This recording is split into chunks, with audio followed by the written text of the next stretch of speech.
यदि अब तक आपने इस चैनल को लाइक, सब्सक्राइब और शेयर नहीं किया तो अपने दोस्त मित्रों में शेयर करके मुझे प्यार समर्थन दें। अमूमन अगर आपसे पूछा जाए कि पुलिस मेहरबान हो तो क्या होगा, आप कहेंगे कि पुलिस आपको मदद करते हुए अपराधी को पकड़ लेगी, अपराध पर नियंत्रण करेगी, आपको न्याय दिला देगी। लेकिन नहीं, मैं कहता हूं कि अगर पुलिस मेहरबान हो जाए तो किसी भी अपराधी को जेल से रिहा कराने में, उसे जमानत दिलाने में भरपूर मदद कर सकती है। ऐसी मदद जो वकील और न्यायालय भी नहीं कर सकता।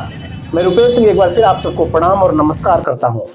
आज का विषय ऐसा है कि मैंने जो ये चैनल बनाया था और जब इसका नाम रखा था ये अंधा कानून है, तो मैंने ये सोचा था कि कानून में जो छोटी छोटी कमी है, जो त्रुटि है, जिसका लाभ लेकर के, जिसको तलाश करके अपराधी या शातिर लोग आम सीधे साधे भले लोगों को नुकसान पहुंचाते हैं और अपराधियों को मदद कर देते हैं, उसके बारे में मैं आपके बीच चर्चा करता रहूंगा, इन मामलों को उजागर करता रहूंगा।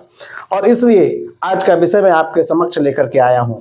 इन दिनों बिहार में शराबबंदी है और शराब के लिए बहुत सख्त व्यवस्था की गई है और सरकार भी यही कहकर इटलाती है कि बिहार में तो शराबबंदी है, वो आर्थिक नुकसान उठाकर भी बिहार को शराब मुक्त कर रही है। सच ये नहीं है, सच बिल्कुल इसके विपरीत है। आपने अब तक यह सुना होगा कि थाने में रखे शराब को चूहा पी गया यह कह करके गटक जाते थे पुलिस वाले। और इसके अलावे भी कई तरह के आरोप लगे हैं, जैसे पहले आर्म्स एक्ट में लोगों को झूठा फंसाया जाता था, उस तरह शराब की बोतल रख करके अगर आप चाहें तो पीने वाले के रूप में पुलिस आपको चालान करेगी, जो जिसमें सजा कम है और आप आसानी से जमानत पा सकते हैं। और अगर आपको पुलिस नाराज हो गई तो फिर आपको शराब बेचने के मामले में डाल देगी। एक ही बोतल शराब है, अगर वो बोतल चाहे तो पुलिस कह दे कि यह शराब पीने वाला था, धारा कम हो जाएगी, आपको आसानी होगी। और अगर पुलिस कह दे कि यह शराब बेचने के लिए ले जा रहा था तो फिर बेचने की धारा थोड़ी कड़ी हो जाएगी और आपको जेल से बाहर निकलना मुश्किल हो जाएगा। ये तो हुई बात 1 लीटर, 2 लीटर, 5 लीटर और 10 लीटर शराब की बात, और महुआ शराब की बात, जिसमें आपने देखा होगा कि गरीब लोग, लाचार लोग खूब जेल जा रहे हैं और सजा भी पा रहे हैं, जबकि इसका बड़े पैमाने पर व्यवसाय करने वाले लोग छूट जा रहे हैं। ये मामला ऐसा है कि जमुई शहर की पुलिस को यह सूचना मिली थी कि जमुई शहर से, मुख्यालय से, एसपी साहब के आवास से महज 2 किलोमीटर की दूरी पर एनएच पर, मुख्य सड़क पर एक टैंकर चली आ रही है और उसमें कुछ संदेहास्पद चीज है। उत्पाद विभाग की पुलिस ने उस टैंकर को रोका।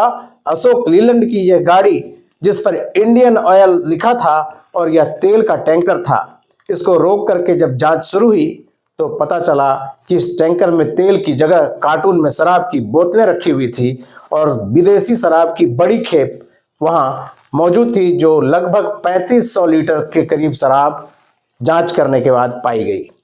एक बड़ा मामला था। 3500 लीटर शराब मतलब एक बड़े पैमाने पर शराब की तस्करी एक राज्य से दूसरे राज्य।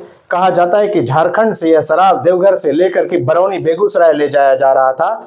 तो ये बड़े पैमाने पर शराब की हेरा फेरी, शराब की खरीद फरोख्त, बिक्री, ये साफ है।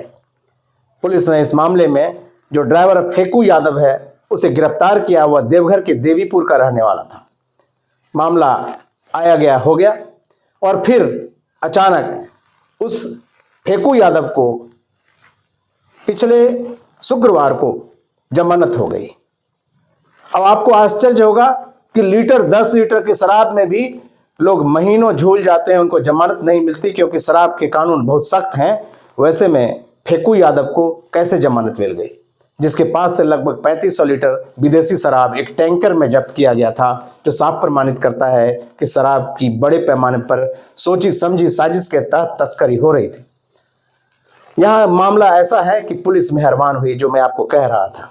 उत्पाद विभाग की पुलिस मेहरबान कैसे हुई और कैसे वो जमानत दिला सकती है, वो मैं आपको आज समझा देता हूँ।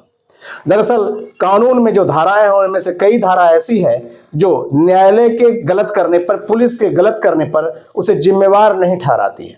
अगर जिम्मेवार ठहराती तो उनको भी डर लगता और वो भी सतर्क होकर के काम करते।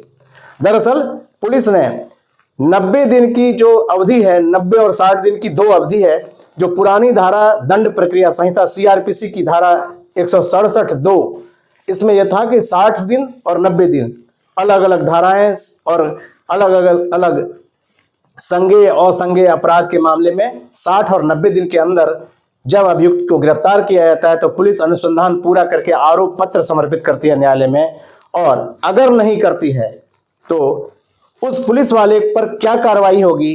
वो जो गैर जिम्मेवार है, लापरवाह है, जिसने कानून का अनुपालन नहीं किया, उस पर क्या कार्रवाई होगी ऐसा कुछ नहीं लिखा है उस कानून में। लेकिन ये जरूर लिखा है कि अगर पुलिस ने कार्रवाई नहीं की तो अपराधी को लाभ मिलेगा और अपराधी छूट जाएगा। उसी के तहत पुलिस ने कुछ नहीं किया, अपना हाथ पैर बंद कर लिया, अनुसंधान पूरा नहीं किया, आरोप पत्र समर्पित नहीं किया। एक लाइन में बात खत्म हो जाएगी, मैं भूल गया, काम का लोड था। और 90 दिन की जो अवधि है उसमें आरोप पत्र जब समर्पित नहीं किया गया तो कानून की नई धारा BNSS जो नया कानून है जो सीआरपीसी की जगह पर आया है, उसकी धारा 187(3) में यह स्पष्ट निर्देश है कि अगर 60 दिन और 90 दिन अलग अलग अपराध में अलग अलग अवधि तय है, 60 और 90 दिन, तो इसमें 90 दिन तय था। 90 दिन के अंदर अगर आरोप पत्र पुलिस समर्पित नहीं करती है तो जेल में बंद अभियुक्त को कोई हाथ पैर गंदा नहीं करना होगा, कोई बड़े वकील नहीं रखने होंगे, वकील को बहुत दलील नहीं देना होगा, और जज साहब भी जमानत देने के लिए विवश होंगे, क्योंकि कानून में यह प्रावधान है कि अगर 90 दिन की अवधि में पुलिस आरोप पत्र चार्जशीट समर्पित नहीं करती है तो अभियुक्त को जमानत मिलेगी। और इसी के तहत फेकू यादव जो देवघर के देवीपुर का रहने वाला था उसे जमानत मिल गई। आप अंदाज करिए कि जो इतने बड़े पैमाने पर शराब की, विदेशी शराब की तस्करी टैंकर में तेल के शकल में ले जाया जा रहा था, उसके मालिक, उसके मुख्य तस्कर को तो पुलिस ढूंढ नहीं पाई, और जो एक ड्राइवर भी पकड़ा गया जो गाड़ी में शराब को लेकर जा रहा था उसे भी जमानत मिल गई। तो इस केस का हश्र क्या होने वाला है। तो मैंने आपको कहा कि कानून में, वैसे तो सरकार ने कहा है कि वो अंग्रेज की सारी निशानी मिटा देना चाहती है, निशानी ऐसे नहीं मिटती है। निशानी ऐसे मिटती है कि जब कानून में जो गड़बड़ियां हैं, जो अंग्रेजों ने अपने अफसर, अपने पदाधिकारी, अपने न्यायिक पदाधिकारियों को बचाने के लिए बनाया था, उसको जब हटाया जाएगा तब माना जाएगा कि कानून में अंग्रेजों की निशानी को मिटा दिया गया है। अगर ऐसा है कि पुलिस ने गलती की तो सजा पुलिस को होगी, इसका कोई चर्चा नहीं है कानून में क्या सजा होगी, लेकिन अपराधी को पुलिस की गलती का फायदा मिलेगा, और ये फायदा मिल गया। जो बेल कराने में सालों गुजर जाते वो 90 दिन की अवधि में आसानी से जमानत पाकर फेकू यादव चला गया। अब इस केस में शराब तस्कर और शराब तस्करों को सजा दिलाने और जो अभियुक्त पकड़ा गया था उस पर कार्रवाई की बात क्या होगी आप समझ सकते हैं। तो ये एक मामूली उदाहरण था। शराब के मामले में बड़ी खेप पकड़े जाने के बाद पुलिस ने जब मेहरबानी की तो कैसे अभियुक्त छूट गया, मैंने आपको बताया। आप अब तक समझते होंगे कि पुलिस मेहरबान हो तो आपके ऊपर जो अत्याचार करने वाला अभियुक्त है उसे पकड़कर जेल में डाल देती है, न्याय दिलाती है, जल्दी जल्दी केस का निपटारा कर देती है। नहीं, पुलिस अगर मेहरबान हो तो आपको न्यायालय के चक्कर भी कम लगाने होंगे और बड़े वकील भी नहीं रखने होंगे, आपको जमानत भी मिलेगा और आपको न्याय भी पुलिस के हिसाब से मिल सकता है, बशर्ते पुलिस आप पर मेहरबान हो जाए। धन्यवाद, प्रणाम।